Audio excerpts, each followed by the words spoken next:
What's going on, guys, and welcome back to a brand new video in the next episode of the MotoGP career mode for part number 23 today and round 1 of a brand new season. If you missed season 1 of the Moto3 career mode, I recommend you go back and check that out because it was a season-long battle that went down to the very final race with myself and the Leopard Racing Honda of Adrian Fernandez, but in the end there was only one winner and it was us, and we move up to the Moto2 World Championship with the Italtrans team, as you can see, alongside Diogo Moreira as the Moto3 World Champion. So myself and Diogo form the Italtrans team. Over at Blue Crew, Dennis Onchu is joined by Ethan Guevara. Arbolino moves to the OnlyFans American Racing team with Joe Roberts. The Mark VDS team, they remain unchanged with Jake Dixon and Philip Salach. Over at the Speed Up team, we've got a big change because Aaron Canet and Mario Aggi form the Bosco chassis squad.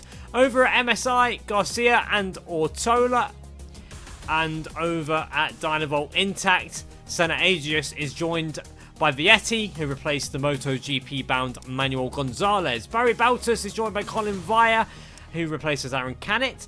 Holgado is joined by Huertas. We've moved into Huertas' rider Italtrans. Yuki Kuni is joined by new teammate Marcos Ramirez. Jorge Navarro and Escridge remain an unchanged forward team. Over at RW Racing, they are also unchanged as Zonta van der Gorberg is joined again by Ayumu Sasaki. And a big change coming at Red Bull KTM IO as two new riders. The previous Aspar rider Alonso is joined by Lopez, who's moved from Speed Up. Over at Grassini, Albert Arenas and Darren Binder remain the two riders there. Now you see that Albert Arenas has got the number 75, which means that we are running the number 57 for this season in Moto2, which starts at a very wet Chang International Circuit for the Moto2 qualifying session, the first qualifying session of the year. And like I say, wet weather conditions isn't exactly what I was hoping for my first ever qualifying session and the first laps in anger. But it is what it is at the destination of speed, and we're going to try and see what we can do. Thankfully, a strong practice session meant that we are straight into Q2. It was wet again, and we managed to pull our finger out. Salak, Lopez, Holgado, and Colin Vaya joined the previous top 14, but down in towards turn number 1 for the first time and trying to get the exit. Now, if you're a fan of the MotoGP game or career mode and you've been watching for a few years, you will know that Moto2 is broken on the game, as demonstrated here. For some reason, if you position yourself at the wrong part of the track, you will end up being slowed down. Whatever the reason is, I don't know if it's just a glitch with the power delivery, or if in the Moto2 class it thinks that you're on the dirt or something, I don't know, but you end up being hit with a bit of a power disadvantage. And you'll see on this very next lap, we position ourselves on the right part of the track, and you see the delta, it shoots up all the way half a second, and then by the time we skip on to the end of a lap, we're 2.9 seconds up on our previous best time. So although the first lap wasn't very good, there's definitely lots and lots of glitches in the Moto2 Championship, which we're going to have to battle with throughout the season. And on top of that, we've also got the weird tyre glitch with the medium tyres in the dry, so we might have to run the soft tyre for most of it. We get lucky that we didn't lose our lap there as we ran onto the green on the exit of the final corner, but it's a 140.9 and it's only good enough for P16 by the time that the checkered flag falls. But it's Honda Team Asia new recruit Marcos Ramirez. The Spaniard starts on pole position, and we do have some work to do as we line up 16th on the grid for the opening race of the season. We're ahead of Holgado by 7 thousandths of a second, and Senna Agius was unable to break the 1 minute 40 and get into that 40 barrier. He's there in 18th with a 1 minute 41.1. But dry conditions await us for the race. Let's see what we can do. It's going to be a difficult opening race of the year. Alonso Lopez down in 12th as well, I've spotted there on the Red Bull KTM bike. Philip Salach and Celestino Vietti round out the front row. Zonta van der Gerberg also strong in 4th. Our teammate is there in 6th position as well. But as I say, dry conditions for the race. It is cloudy. There is variable conditions forecasted. And as we head towards the starting grid, another look at the grid as Jorge Navarro rounds out the field. Here's your pole sitter, Marcos Ramirez, on that Honda Team Asia Triumph powered Moto2 machine. He's joined, like I say, On the front row by this man, Filip Salac, and then Celestino Vietti on the Dynavolt Intact GP Moto2 bike as well. But I'm not sure what to expect in this race. We are starting, like I say, from P16. We can only go forward, you would hope, but it's going to be a very, very difficult opening race of the year. But let's see what we can do as we head towards the race. There's a long lap penalty in place for Dennis Onchu. Not sure why Onchu has been given the penalty, but he does have a long lap to contend with in this race. Medium front, soft rear is what we've been recommended. It's what we will go for, despite the medium front, having an issue with its tyre temperature. But we'll see what happens across the 8 laps of the Chang International Circuit, where Marcos Ramirez, the number 24 bike, starts on pole, Salac and Vietti on the front row, Van der Gerberg, Guevara, and our teammate Diogo Moreira rounding out row 2. But it's P16 for us. The lights are on and we are underway, and it's a poor start from Dixon, who spins up or something on the start. I don't know what happened there, but a puff of smoke from the Mark VDS bike as we head in towards turn number 1. We're wide. We've got a faller. It's Barry Bautas. He's down on the opening lap of the race. So Bautas and the Fantech has gone down. A collision with Tony Arbolino, and Bautas, the Belgium, out of the race on the opening lap. As we head down towards turn number 2, we lost a bit of time in turn 1, but we've recovered it down into turn 2. We run into the back there briefly of Yuki Kuni as we come out of the second corner, and now Arbolino, the second man on that Blue Crew Pramac bike, he's got a long lap penalty as well. So both Blue Crew bikes with a long lap penalty, as Dennis Onchu has one to serve as well. Now down in towards turn number 4 for the first time. We're looking to go the long way round of Alberto Arenas, Senna Agius, and I think Aaron Cannett's in there as well. Or it might be Lopez on the Red Bull bike. It's Lopez on the Red Bull bike, but no way through for us. We're still down in 11th place, but more importantly, up into the points as we run onto the inside curb. That gives Yuki Kuni a shot around the outside, and he gets through, as does Colin Via on the Fantic bike. So Via, who's moved over from the Red Bull KTM, he's through on us, and now we've got the man that we replaced here at Intel Trans, Adrian Huertas, on the CF Moto Aspar bike. So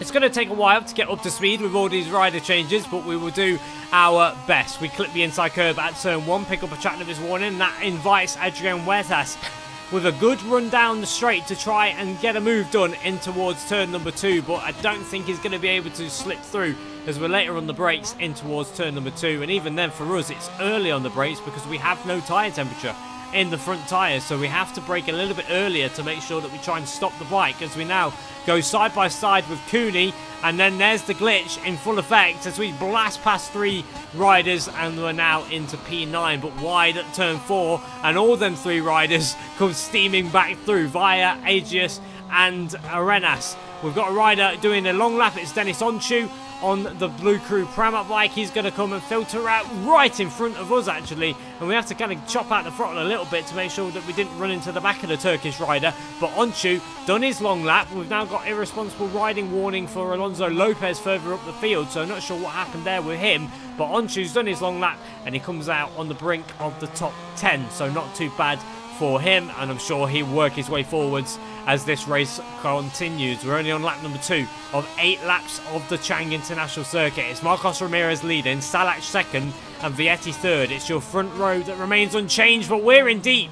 On the way into the final corner, we flick the camera to make sure we avoid the rear of Dennis Onchu, and we're off the track, and we've dropped down now to P15, make that P16, because Tony Arbolino, who I believe is he's not done his long lap. The signal on the left-hand side leaderboard still indicating that he needs to do his long lap, but he's through into P15, and now we're under pressure from Joe Roberts, but no problem there as we now get rammed right up the back, as actually Roberts did pass us down that back straight. I missed that. He's jumped up into P15, but we get rammed by Ivan Ortola on that back straight.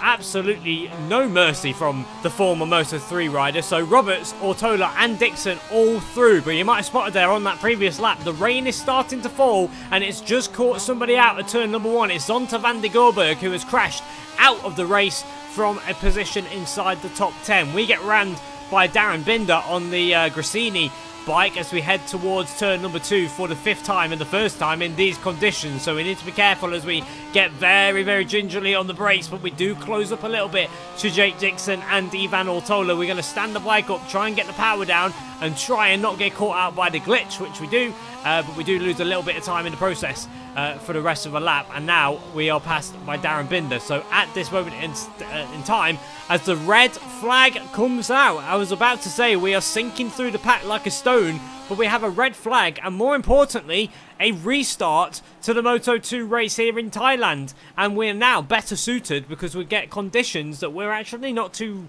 bad in, even though we were down in 16th. Our one lap pace isn't good in the wet, but our race pace was good. We were 6th in practice, so all in all, we've been blessed a little bit here because we were sinking like a stone. We were struggling, especially as the rain came and the tyre temperatures dropped anyway. We didn't have any in the front tyre, and that was really, really messing with my confidence in the final couple of laps of that first part of the race. But the good news is the wet tyres are fitted, medium front, medium rear. We have no problem now with tyre temperature. We can just go all out for the final 5 laps, I think this race will be, after the red flag. We were lucky because if we had crossed the line to start the next lap, I think that would have been declared a result in Moto2 here in Thailand. But thankfully, no such problems. We get a restart in Thailand, and it's going to be 5 laps of wet weather frantic action here at the Chang International Circuit. Your grid, Marcos Ramirez, he starts on pole position. He was leading at the time of the red flag. Salach second and Vietti third. Your original front row is the same for the restart as we go towards the red lights for the restart of the Moto2 race, and we are underway. It's 4 laps of action in Thailand, and it's a better start. We passed Dixon, we passed Binder, we passed Roberts, and we're through and into the points already. I think at the end of the run in towards turn number 1, we pick up a couple more places on the way. That's Aspar Bike and Guevara and Onshu and whoever else it might be, as we fly now towards the end of the back straight, and the glitch again coming into full effect. And as we slide our way up the inside of Albert Arenas, we are through and into P6. We are the highest that we've been in a Moto2 race, and it's P6 behind our teammate Diogo Moreira as we now move on to lap number 2. We're spinning up on the exit of turn number 1. We're trying to make sure that we don't get caught out by that glitch like Moreira has, because we're closing in no end on our teammate down in towards turn 2. We're going to go the long way around the Brazilian, and we're through and up into P5. And now the next man is Aaron Canet on the speed up, who has actually got Lopez, the man that he replaced, just ahead of him, but we're caught out by the glitch. You hear the revs drop slightly, the revs taking ages to get up, and here comes Diogo Moreira. He flies on through, and our teammate is back into P5. So really frustrating that the glitch happens in the first place, that we get the positions, and then it's even more frustrating when it happens and we lose positions. But all in all, I guess at the end it will balance itself out if we gain and lose time in effect of the glitch that happens here in Moto2. But it is Ramirez who leads. Lopez has worked his way up to second ahead of Vietti, who's got Canet for company, and Diogo Moreira there in 5th, trying to regroup after losing a bit of time to the glitches early on. But we're wide through turn 8, and that's going to give Arenas a look into turn number 9, but nothing more than a look for the Spaniard on the Grassini bike. No way through for him. He's got Salach and Agius right behind him. But as we move on to what is the final lap of the race, it's a 1 minute 41.4 for us, and the fastest lap a 140.4, so we're a second a lap slower than your race leader now, Alonso Lopez, who has passed Ramirez on the Red Bull KTM bike to take the lead. Vietti in 3rd, Canet 4th, and he's under pressure from Moreira, who's under pressure from us. We go for a move up the inside of our teammate and up the inside of Aaron Canet. We catch Canet off guard a little bit, who gives us the space. No way through though from the speed up rider, but we're going to get in the slipstream of the Spaniard. We pull to the left hand side and we take that position from him, and we move up to P4 on the brakes now into turn 4. Canet slides his way back underneath though. Beautiful riding from the Spaniard to cut back underneath us, and we're now going to brake a little bit earlier into turn 5, hit the apex, hold a tighter line, then stand the bike up, go side by side with Canet. We draw level with the speed up rider, but he's able to stay ahead. We go for the switchback through turn 7. We carry the speed and we try to get our way through. We go to the outside, we're forced to the outside of Canet, and we do get through and into P4. And now with just one sector remaining here in Thailand, we need to try and keep it clean. I don't think Vietti is going to be close enough. He's losing time though to Ramirez and Lopez ahead, and we are gaining a little bit of time on him, but it's not going to be enough to maybe have a sniff at the podium, because the final corner is coming up here in Thailand. We need to keep it clean. Don't give Canet an invitation through. No way through for him. And as we're a bit wide, but providing we get through, which we do, it's going to be P4 on our Moto2 debut. It's Lopez on the Red Bull KTM who wins, Ramirez second, Vietti third, we come home in fourth, ahead of Aaron Canet and Diogo Moreira. Salach rounds out the top 7 and Arenas 8th, Agius 9th, Garcia completes in the top 10 ahead of Vaya and Yuki Kuni rounding out the top 12. Down in 13th, 14th, 15th, Ortola, Onshu and Roberts there 14th. Dixon missing out on the points in P16. We lost Barry Baltus and Zonda van der Gerberg earlier in the race, and Tony Arbolino was the rider to cross the line at the back of the field. But there we go. A fairly action-packed opening round of the Moto2 World Championship. That was quite a good race, especially the little battle on the final lap with Aaron Canet, which we came out on top of. All in all, a very good race. Next up is the Argentinian Grand Prix at the Termas de Rio Hondo. Another quirky circuit, as is America, as is Qatar. It's all very quirky as we head in towards round number 2. A look at what happened in the opening round of the MotoGP Championship. Alex Marquez over at KTM. He's third behind his teammate, but it's Bagnaia on top of things in MotoGP. Bezek is now on a Yamaha, Agura's on the VR46 Ducati, Zarco's on a KTM. Exciting changes going on in MotoGP. Manuel Gonzalez on the Honda, he's up to 13th. Ironically, he's actually taken the ride that Diogo Moreira is in real life. Oliveira on a factory Honda as well. Moto2, we know what happened in the Moto2 World Championship, but here's a look at the standings because the file corrupted and I couldn't actually show you the overall standings. In Moto3, it's Dennis Foggia who leads the way. Adrian Fernandez has taken our ride. Paqueras has taken his ride at Leopard. Quiles is now on a KTM. I don't think he was on a KTM in the season that we've just done. So yeah, a few changes going on in the Moto3 World Championship as well, but we'll keep an eye on things and see how things progress across all of the championships. But there we go, that is it for today. That is the end of episode 1 of the Moto2 career mode and episode 23 of the overall career mode. So if you guys enjoyed it, smash the like button, hit subscribe, and I will see you with round 2 in Argentina very soon.